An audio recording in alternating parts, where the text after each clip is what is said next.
Jerome Frost, you're a director at Arup, and you're here joining us here at Base London. Huge challenges that London faces around delivering the infrastructure we need to cope with a rising population. Big issues heard today around housing. How do you see those challenges around housing? Yeah, absolutely. I don't think there's any doubt that London faces a housing crisis, but it is a complex issue in the way in which we think about how you solve it. It's a multifaceted problem.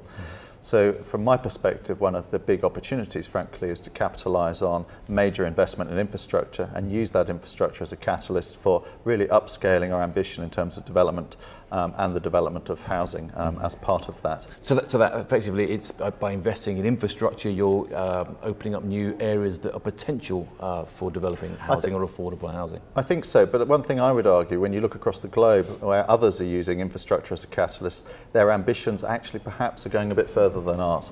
They're pushing beyond the red line boundary of the station, for example, and really starting to think about the way in which that infrastructure is having a more positive effect on a much bigger area and grabbing that opportunity and upscaling their ambitions. Tessa Jowell, one of the London mayoral candidates, was talking about creating a new London housing agency, which I suppose she was talking about putting some real professionalism behind it. Does that work for you?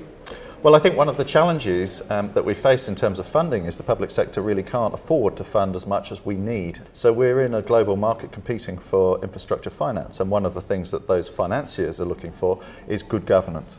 So I think absolutely there's a case for a strong new form of governance which is absolutely focused on delivery and delivery over long periods of time. But I think one of the essential elements of that is the link between infrastructure and development coming together through that agency. Which of course in many ways is what the London infrastructure plan is trying to do, to knit together the silos of development. I mean, is that something which you would see being driven forward under a new mayor? Yes, absolutely. I mean, London, I think, is remarkable in the way in which it's gone about 2050. It's a fantastic plan.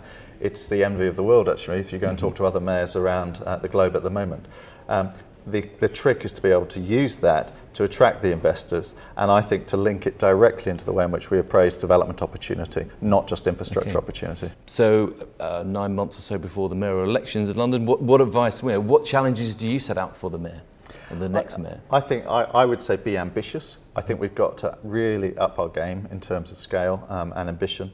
I think we've got to really think about the way in which the public and the private sector can actually work in a very different way to the way in which they have done before. And perhaps an agency such as the one Tessa mentioned this morning is the right way forward. Okay, well, we shall see how it all pans out. Jerome Frost, thanks for joining us. Thanks.